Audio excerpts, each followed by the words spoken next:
नमस्कार, आप सभी का स्वागत है हमारे चैनल में, जहां हम सुन रहे हैं आशुतोष गर्ग जी द्वारा लिखित पुस्तक जिसका नाम है अश्वत्थामा, महाभारत का शापित योद्धा। आइए आज इस पुस्तक का भाग 20 पढ़ना प्रारंभ करते हैं।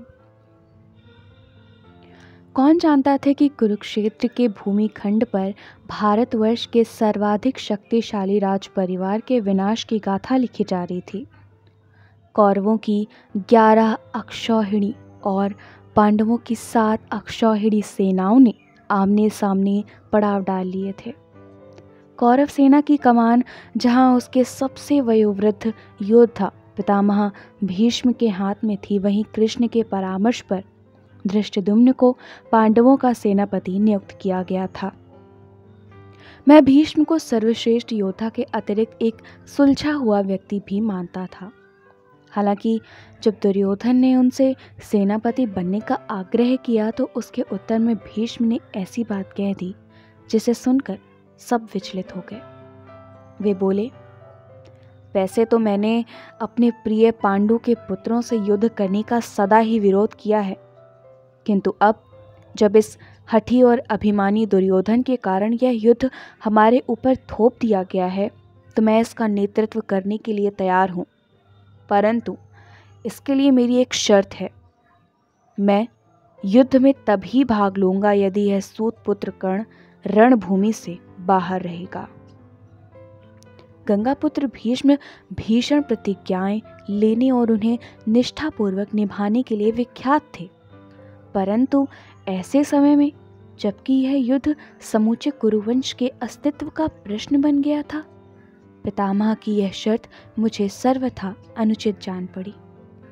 मैं स्वयं दुर्योधन के कपट और दुष्कर्मों का विरोधी था, किंतु मैंने कभी मुखर होकर उसका विरोध नहीं किया।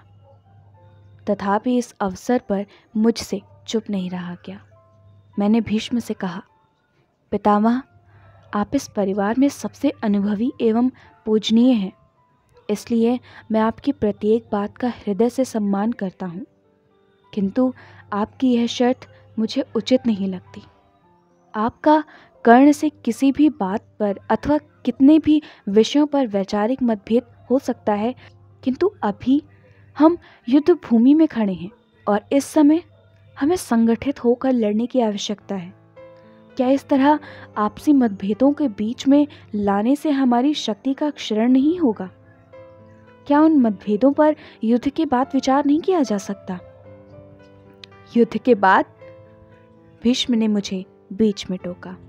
अश्वत्थामा, इस महायुद्ध के बाद किसी बात पर विचार करने के लिए न तुम जीवित रहोगे, न मैं, न दुर्योधन और ना ही यह सूतपुत्र कर्ण। इसने दुर्योधन का साथ देकर न केवल उसके दुस्साहस को दृढ़ किया है, अपितु उसे कई अनुचित कार्यों के लिए जाने अनजाने प्रेरित भी किया है। यह बात ठीक है पितामह, मैंने फिर से अपनी बात रखी। हो सकता है कर्ण से भूल हुई हो, यह भी हो सकता है कि कर्ण के सामर्थ्य के भरोसे ही दुर्योधन इस युद्ध को लड़ने का दुस्साहस कर रहा हो। फिर भी अब इन सब बातों के लिए देर हो गई है। मेरा मानना है कि कर्ण अत्यंत वीर और कुशल योद्धा है और कर्ण की सहायता के बिना हमारे लिए यह विकट युद्ध जीतना संभव नहीं होगा। इसलिए मेरा आपसे आग्रह है कि इस प्रकार की शर्त रखकर इस कठिन युद्ध को कौरवों के लिए और अधिक दुष्कर मत बनाइए। अश्वत्थामा, भीष्म का स्वर पहले से भी ज्यादा तीखा था। क्षत्रिय के लिए युद्ध सरल या कठिन नहीं होता, वह बस युद्ध होता है। मैं चाहूं तो इस पृथ्वी को अकेला ही जीत सकता हूं और ना इसके लिए मुझे तुम्हारे परामर्श की आवश्यकता है और ना ही इस सूतपुत्र की सहायता की। यदि तुम मुझे कौरवों का सेनापति बनाना चाहते हो तो यही मेरी शर्त है कि कर्ण को रणभूमि में उतरने से पूर्व मेरी मृत्यु की प्रतीक्षा करनी होगी। यह कहकर भीष्म ने इस दुविधा को और पेचीदा बना दिया, क्योंकि भीष्म की मृत्यु उनके अपने हाथ में ही थी। उन्हें आजीवन ब्रह्मचारी रहने की अपनी भीषण प्रतिज्ञा के लिए उनके पिता महाराज शांतनु ने उन्हें इच्छा मृत्यु का वरदान दिया था। क्या इसका अर्थ यह था कि कर्ण का युद्ध कौशल कौरव शिविर में बैठकर भीष्म की मृत्यु की प्रतीक्षा करते करते क्षय होने वाला था। ऐसे संकट के समय में भीष्म को कर्ण से इतनी वितृष्णा क्यों थी? क्या भीष्म के मन में किसी कोने में कर्ण के प्रति ईर्ष्या व्याप्त थी? क्या अपने से आधी आयु के महारथी को युद्ध कौशल में अपने समक्ष देखकर भीष्म के अहम को ठेस लगती थी? क्या उन्हें अपना बाहुबल क्षुद्र जान पड़ रहा था? मेरे पिता द्रोण ने मुझे संकेत से शांत कर दिया।